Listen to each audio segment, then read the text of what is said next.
Ready? Start.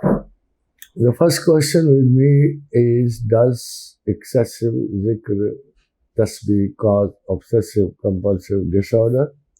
To some extent it is true, because all tasbih and all zikr is based on the intention with which you do that.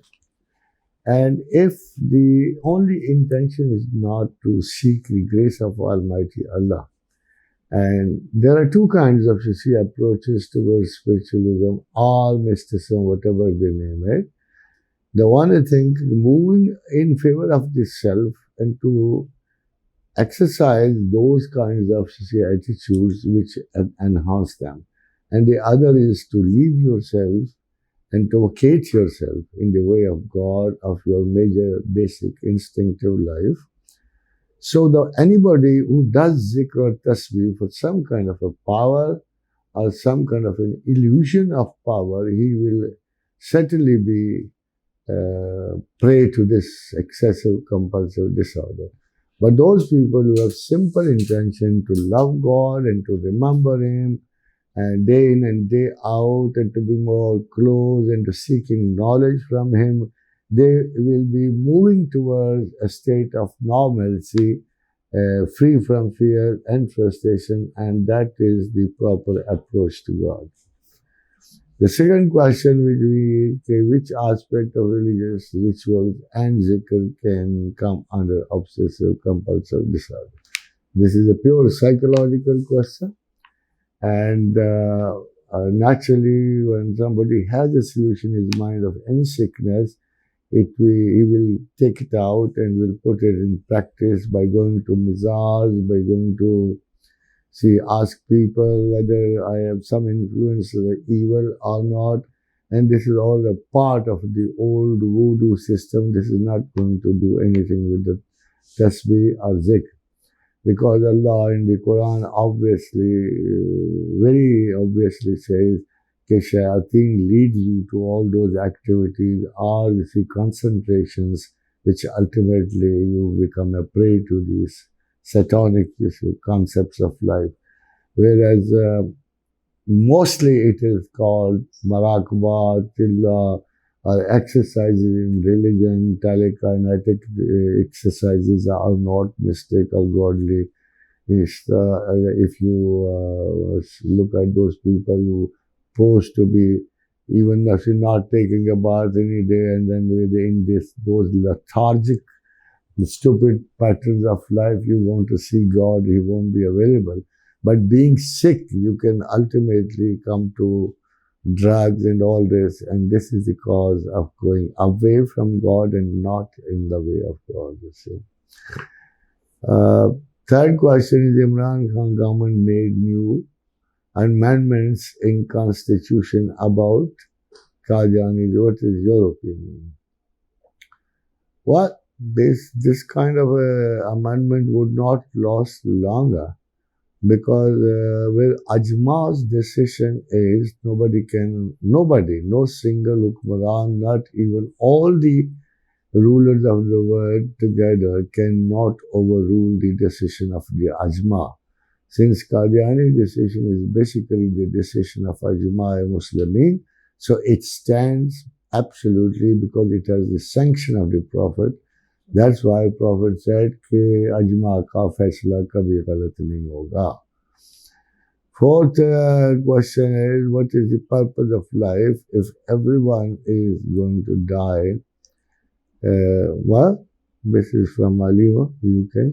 This question has been asked millions of times in a day.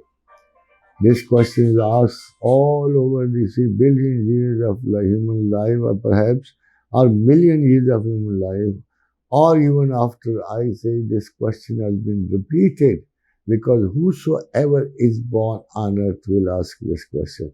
Isn't it obvious that it means something to why this question does exist in our minds?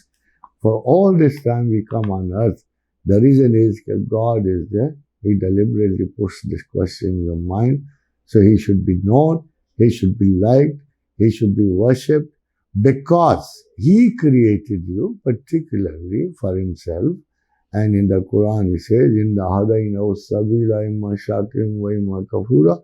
I give you all the mind, all the thinking, all the help in reaching decision, whether I do exist or I do not exist. And anybody who comes on earth it's not a riddle.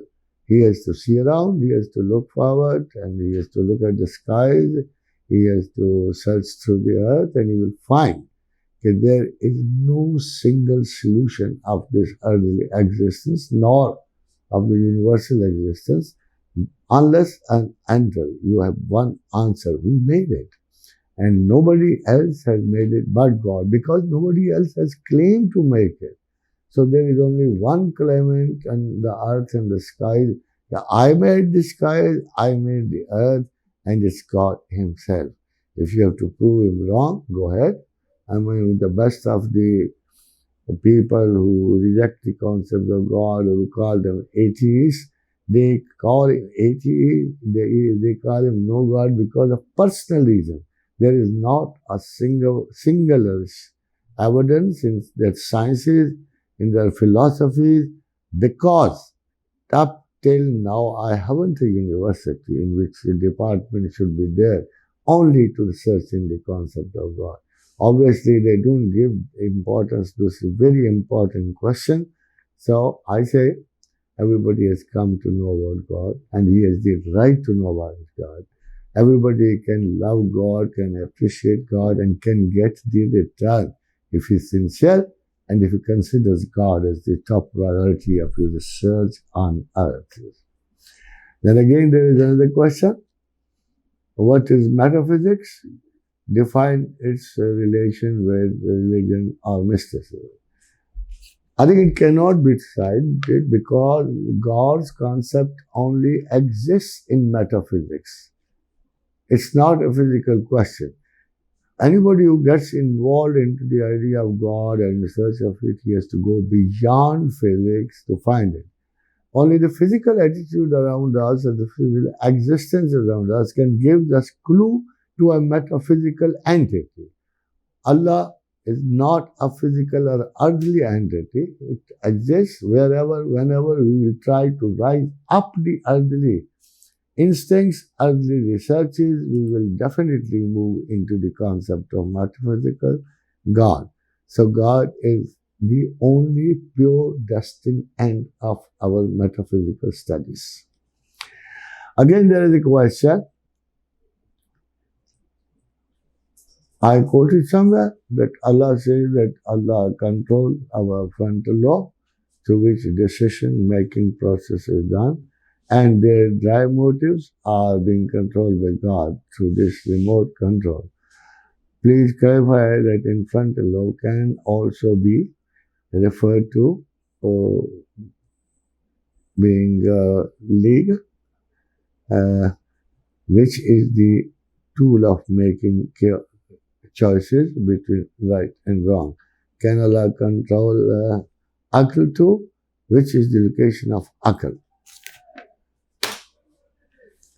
The problem is that when Allah says this in Quran, وَمَا مِن دَعَبَّةٍ فِي الْأَرْضِ إِلَّا هُوَ آخِذٌ بِنَاصِيَتِهَا, there is no living creature who is not in control of God through his forehead.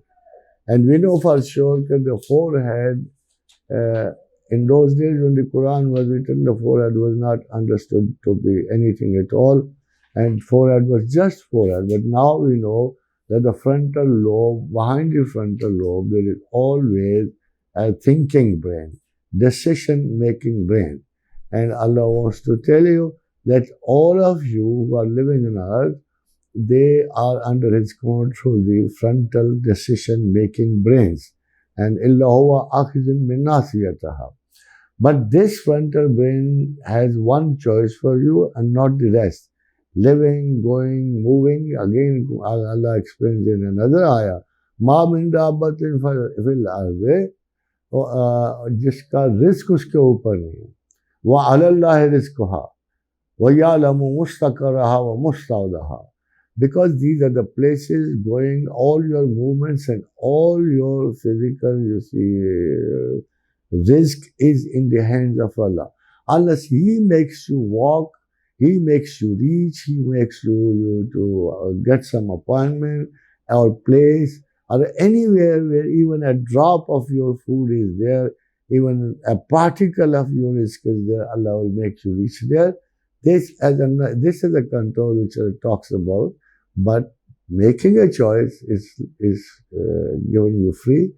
After all, going, seeing around, or siru fil ard, when you walk through this earth anywhere, you have to see and watch who really is the creator, who am I, why am I created, and why I am on this earth.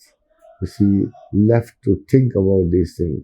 When you think, inshallah ta'ala, the only true reason is that Allah created the universe, earth, and you, all of these things, and He is going to guide you to Himself. In this particular question, whether God is or there is no God, you are given a little freedom, but the rest of things are very tightly controlled. They are a part of the protocol of human self. They are a part of existence.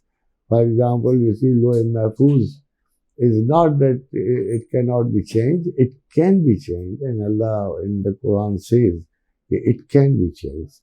So, Loh Mahfuz is a master plan of this universe and world, and it gives you an idea that in this master plan, Allah, except for God, nobody else could make this master plan, because this was a huge arrangement which nobody can make on earth even today.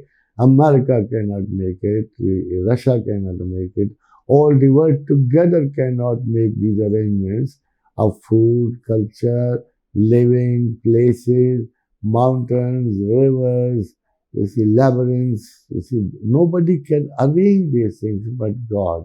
So all claims to create this earth and manage this earth will be false, or because we have seen it. Okay, on earth there's never been a person who could claim it and do it. Only God is running this universe, and particularly, you see, the major thing is, even if somebody can manage a country under country, he cannot be supposed to create another dimension in the universal arrangements. This is very important. That's what Abraham said to Namrud of the Egypt. And he says, my God creates, you see, makes the sun arise from the east. If you are a God, then create it and make it rise from the west. فَبُهِتَ الَّذِي كَفَرَ. And he was shocked with amazement. What answer could I give to this question? So, virtually, the purpose of our life is to listen, to obey. Only on this part, I have a little freedom, because we have to choose between a life with God and life without God. Thank you very much.